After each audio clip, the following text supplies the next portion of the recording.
Police की theory यही थी कि सिपाही मौके पर ड्यूटी पे तैनात था और बाइक सवार को रोकना टोकना सिपाही को भारी पड़ गया और उस सिपाही की उन बदमाशों ने हत्या करके फरार हो गए हैं। वहीं इस पूरे मामले को लेकर एसपी धीरज राजा ने और मौके पर पहुंचे एडीजी जोन ने पूरे इलाके की नाकाबंदी कर रखी थी और लगातार इन हत्यारों को ढूंढने का खोजने का प्रयास किया जा रहा था। दीप, अब जो जानकारियां पुलिस के पास थी 4 दिन से, क्या उन्हीं के आधार पर यह पूरी कार्रवाई को अंजाम दिया गया है?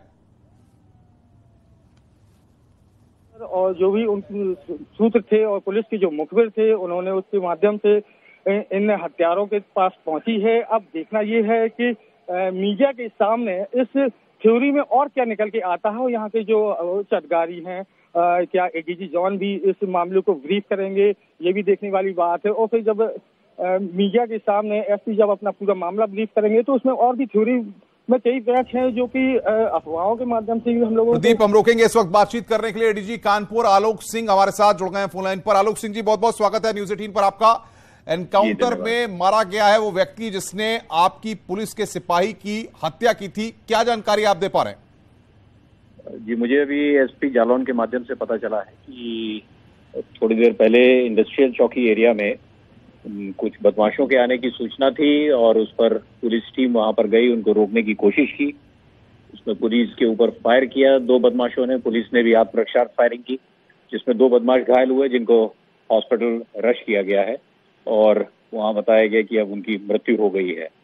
तो जानकारी प्राप्त हुई है कि ये दोनों बदमाश जो हैं हमारे यहाँ के एक सिपाही श्री बेदजीत सिंह की 10 तारीख को हत्या में शामिल थे और दोनों के पास से तमाम ऐसे एविडेंस भी मिली है जिससे लगता है कि उस घटना में ये शामिल थे। क्लियर हो पा रहा है मोटिव क्या था, क्या वजह थी? तमाम तरह की थ्योरियां, तमाम तरह की बातें लगातार। अब ये आगे इन्वेस्टिगेशन का विषय है। ये चीज कंफर्म हुई है, वहां से जो श्री बेदजीत सिंह थे उनका मोबाइल इनके पास से बरामद होना मुझे एसपी ने बताया है कि मिला है और भी कुछ चीज मिली है, तो ये चीजें सब कनेक्ट होंगी।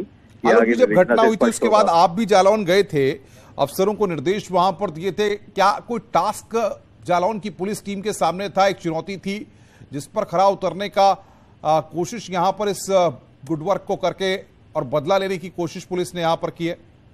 इसमें बदले की बात नहीं है, ये एक चुनौतीपूर्ण घटना थी कि अगर वर्दीधारी पुलिस जन पर कोई हमला करता है तो ऐसे अपराधी जो मनबढ़ और दुर्दांत अपराधी हैं उनका अतिशीघ्र पता लगाया जाए और उनको कानून के समक्ष प्रस्तुत किया जाए। तो ये चैलेंज था, इसके लिए विभिन्न टीम्स बनाई गई थी और उनकी लगातार मॉनिटरिंग हो रही थी सभी स्तर पर। और स्वयं मेरे स्तर पर ये मैं रिपीटेडली वहाँ के रेंज डीआईजी और एसपी से मॉनिटरिंग कर रहा था और आज पुलिस ने दोनों बदमाशों को जो घटना में थे उनको किसी तरह उनको गिरफ्तार आप कह रहे हैं लगातार आपका था। सुपरविजन था, आप लगातार निर्देशित कर रहे थे। इससे पहले भी चाहे आपकी पोस्टिंग नोएडा रही हो, चाहे मेरठ रही हो, चाहे बाकी जगहों पर रही हो, आपने बड़े बड़े एनकाउंटर्स को लीड किया है, बड़ी बड़ी टीमों को लीड किया है। सबसे बड़ी बात यहाँ पर यह है कि आखिर किस तरह की जानकारियां, क्लू कैसे मिले, कैसे ये जानकारी मिली कि इन्हीं लोगों ने हत्या की और कैसे पुलिस इन तक पहुंची? अब ये सब तमाम इन्वेस्टिगेशन का विषय है। इस तरह की लीड्स मिलती हैं, कुछ सीसीटीवी फुटेजेस मिले हुए, कुछ और इलेक्ट्रॉनिक एविडेंस मिली जिसपे पुलिस टीम लगातार आगे बढ़ती गई और एक सिरे से दूसरे तरह का एविडेंस को जोड़ते हुए आगे तक बढ़ी है। जी, क्या पुलिस टीम को किसी तरह से कोई अभी मैसेज आपने दिया है कि आगे अब किस तरह से लाइन ऑफ इन्वेस्टिगेशन रखना है? आलोक जी से हमारा संपर्क टूट गया है। एडीजी हैं कानपुर के आलोक सिंह, वो हमारे साथ जुड़े हुए थे और इस खबर पर बातचीत करने के लिए अमित गंजू हमारे संवाददाता हमारे साथ जुड़ गए हैं। अमित, जिस तरीके से जालौन में घटना हुई थी, पुलिस ने 4 दिन के बाद आरोपियों को एनकाउंटर में ढेर कर दिया है।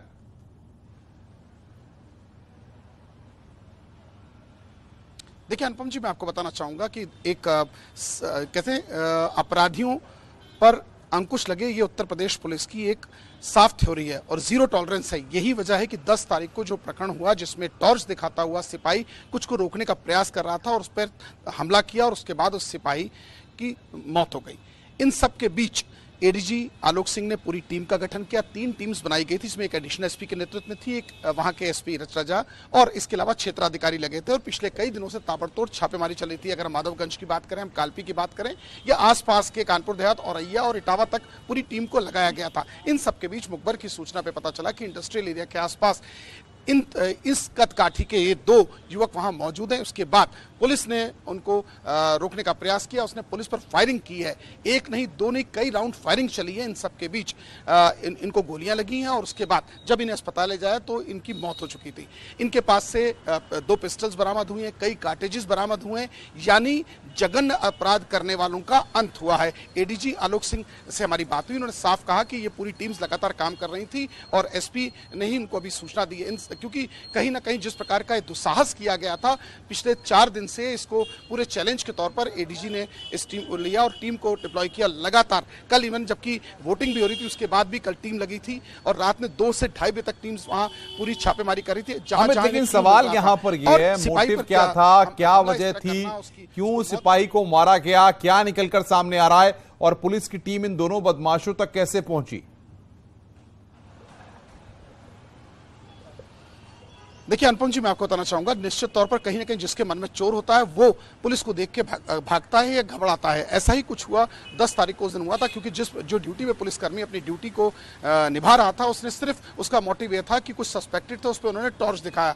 उसे ये इस चीज का आभास नहीं था कि ये उस पर हमला कर देंगे और इतनी बड़ा जघन्य अपराध होगा। उसके बाद जब इस सिपाही पर हमला हुआ उसके बाद से पूरे प्रदेश में खलबली मची। हालांकि पुलिस के अधिकारियों ने उसी दिन से पूरी टीम्स को लगा के रखा रहा। जैसे कि मैंने पूर्व में कहा था, इसकी एडीजी कानपुर जोन के अंतर्गत ये जालौन जनपद आता है, उसने इसकी खुद मॉनिटरिंग की और एसपी से लाइनअप करके रखा। एक एडिशनल एसपी के नेतृत्व में टीम थी, एक सीओ के नेतृत्व में टीम थी और आज जैसे ही मुखबर की सूचना मिली कि ये वही अपराधी हैं, उन्हीं का हुलिया है जिन्होंने उस पुलिसकर्मी पर हमला किया और उसको रोकने का प्रयास किया, मगर उनका साहस देखिए, आज भी उन्होंने पुलिस पर हमला किया और तो पुलिस ने आत्मरक्षा में गोली चलाई और कई राउंड फायरिंग हुई। कितने राउंड फायरिंग हुई क्लियर नहीं होगा अब से कोई, क्योंकि ये चीजें जब एसपी इस पे ऑफिशियल बाइट देंगे तब जाके पता चलेगा कितने राउंड्स एक्सचेंज ऑफ फायरिंग हुई है, पुलिस ने कितने राउंड फायरिंग की, उन अपराधियों ने, उन आरोपियों ने कितने राउंड फायरिंग की, उनका क्या आपराधिक इतिहास था, उनका मोटिव क्या था, पुलिस के पास क्या डिटेल्स, ऐसे तमाम चीजें जिससे पर्दा उठना बाकी है। मगर अपराधी दोनों मारे गए, ये बात न्यूज़ 18 इसकी पुष्टि कर रहा है और क्योंकि एडीजी से इनकी बात हुई, एडीजी ने साफ तौर पर कहा है दोनों अपराधी मारे गए हैं जिन्होंने पुलिस के उस जाबाज सिपाही पर हमला किया था। जी अमित, एसपी रचराजा से आपकी बात हुई या और किसी पुलिस अधिकारियों से कोई बात हो पाई है? क्या वो जानकारी दे पा रहे हैं किस तरीके से आज कहां क्लू मिला था और इन दोनों लोगों का रोल क्या और भी कई क्रिमिनल एक्टिविटीज में रहा है?